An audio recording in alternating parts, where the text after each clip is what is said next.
Once upon a time, in the kingdom of Eldoria, there was a palace so grand it seemed to touch the sky.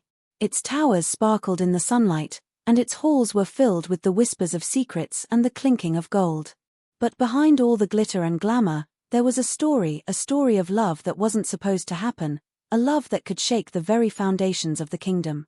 This is the story of Prince Cedric, the golden heir to the throne, and Elara, a simple maid who worked in the shadows of the palace. It's a tale of stolen glances, hidden meetings, and a love so dangerous it could cost them everything. Prince Cedric was the kind of prince you'd read about in fairy tales. Tall, handsome, and with a smile that could make anyone's heart skip a beat. He had it all: wealth, power, and the adoration of his people. But deep down, Cedric felt like a bird in a gilded cage. His life was planned out for him: marry a noblewoman, rule the kingdom, and keep the Valina bloodline strong. There was no room for dreams, no room for love, at least, not the kind of love he truly wanted. Elara, on the other hand, was as far from royalty as you could get. She was a maid in the palace, one of the many invisible faces who kept the place running. She scrubbed floors, dusted tapestries, and carried trays of food to the royal family. But Elara had a spark in her that no amount of hard work could dim. She was clever, kind, and had a way of seeing the world that made even the dullest days feel magical. Their worlds were never supposed to collide.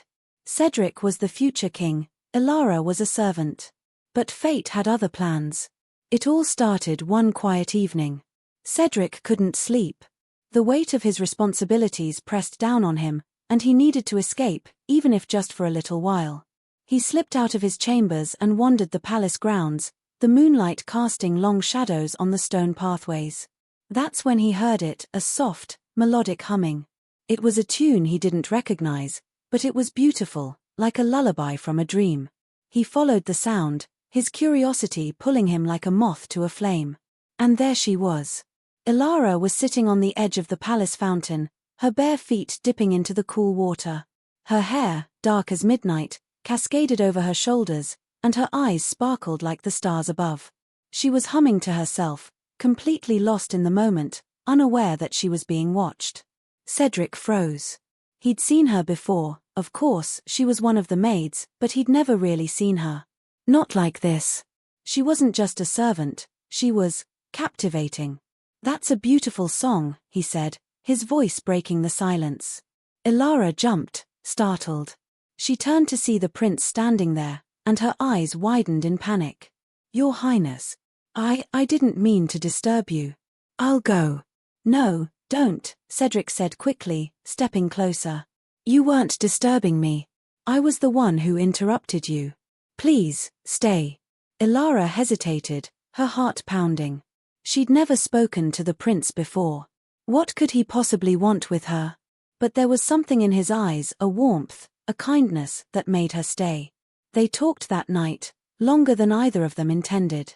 Cedric learned that Elara had grown up in a small village on the edge of the kingdom. She'd come to the palace to work after her parents passed away, leaving her with nothing but a few coins and a heart full of dreams. She loved books, though she rarely had time to read them, and she had a knack for finding beauty in the simplest things. Cedric found himself hanging on her every word. For the first time in years, he felt alive. Not like a prince, but like a person. And Elara? She couldn't believe how easy it was to talk to him. He wasn't the cold, distant figure she'd imagined. He was funny, thoughtful, and surprisingly down-to-earth. By the time they parted ways, the first light of dawn was creeping over the horizon. Both of them knew they'd crossed a line, but neither of them cared. Something had changed that night, something neither of them could take back. From that moment on, their lives were never the same. Cedric found excuses to wander the palace at night, hoping to catch a glimpse of Elara. And Elara? She started looking forward to her chores, just in case he might pass by. Their meetings became more frequent, their conversations deeper. They shared stories, dreams, and secrets they'd never told anyone else. But they both knew the truth: this couldn't last. Cedric was the crown prince, destined to marry a noblewoman and secure the future of the kingdom. Elara was a maid, a nobody in the eyes of the court. If anyone found out about their growing feelings, It would mean disaster for both of them. Yet, despite the risks, they couldn't stay away from each other. Love has a way of making even the most sensible people reckless. One evening, as the sun dipped below the horizon, Cedric and Elara met in the palace gardens. The air was thick with the scent of blooming flowers, and the world seemed to hold its breath as they stood there, their hands brushing against each other. "Elara," Cedric said softly, his voice trembling with emotion, "I don't care about titles or traditions. I care about you. I think I'm falling in love with you." Elara's breath caught in her throat. She'd known this moment was coming, but hearing the words out loud made her heart ache. "Cedric, you know we can't. If anyone finds out." "I don't care," he interrupted, his eyes blazing with determination. "I'll find a way. I'll change the rules, I'll fight the court, I'll do whatever it takes to be with you." Tears welled up in Elara's eyes. She wanted to believe him, to believe that their love could conquer anything. But the world wasn't kind to people like her. "And what if you can't?" she whispered. What if we destroy everything you've worked for?" Cedric cupped her face in his hands, his touch gentle but firm. "Then let it burn. I'd rather lose the kingdom than lose you." In that moment, Elara knew she was lost. She loved him, truly, deeply, hopelessly. And no matter how much it scared her, she couldn't walk away. But love, especially forbidden love, is never simple. As Cedric and Elara grew closer, the walls of the palace seemed to close in around them. Whispers began to spread among the servants. The courtiers, always hungry for gossip, started to take notice.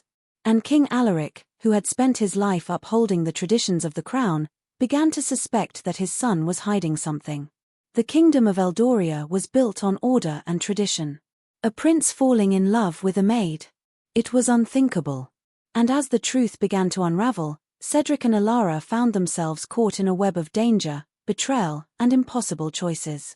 King Alaric was no fool. He had ruled Eldoria for decades, and he knew how to read people. He noticed the change in his son, the way Cedric's eyes would wander during council meetings, the way he seemed distracted and distant. At first, Alaric dismissed it as youthful restlessness. But when the rumors reached him, his concern turned to anger. One evening, Alaric summoned Cedric to the throne room. The king's expression was stern, his voice cold. "Cedric, I've heard troubling rumors. They say you've been spending time with one of the maids. Is this true?" Cedric hesitated, his heart pounding. He knew lying would only make things worse, but telling the truth could destroy everything. "Father, she's not just a maid. Her name is Elara, and she's..." "Enough." Alaric's voice echoed through the hall. "You are the crown prince of Eldoria. Your duty is to the kingdom, not to some servant girl. This infatuation ends now." Cedric's fists clenched at his sides. "It's not an infatuation. I love her." The king's eyes narrowed. "Love? Love has no place in the life of a king. You will marry Lady Seraphine of House Valtor, as we have arranged. She is of noble blood, and her family's alliance will strengthen our kingdom. This is not a request, Cedric. It is an order." Cedric felt a surge of defiance. "And if I refuse?" Alaric's voice was icy. "Then you will no longer be my son." The words struck Cedric like a blow.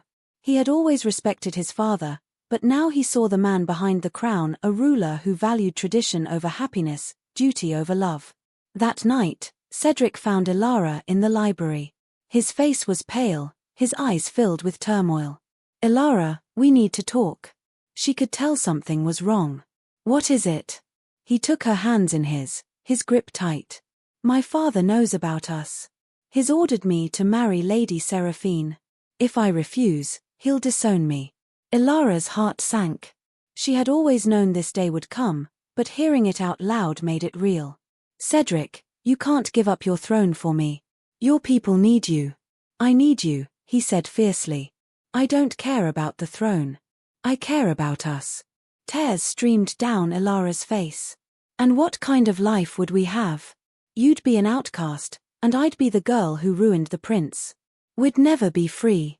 Cedric pulled her into his arms, holding her as if he could shield her from the world. "There has to be another way." I won't lose you. Over the next few days, Cedric and Elara hatched a desperate plan. They would leave Eldoria together, escaping to a distant land where no one knew their names. It was a risky move, but it was the only way they could be together. They chose a moonless night for their escape. Elara packed a small bag with her few belongings, while Cedric gathered enough gold to sustain them on their journey. They met at the palace gates, their hearts racing with fear and hope. But as they stepped into the darkness, a voice rang out. "Stop right there." Torches flared to life, revealing a dozen guards blocking their path. Behind them stood King Alaric, his face a mask of fury. "Did you really think you could defy me, Cedric?" Cedric stepped in front of Elara, shielding her with his body. "Father, please. Let us go." Alaric's eyes were cold. "You have betrayed your kingdom, your family, and your duty.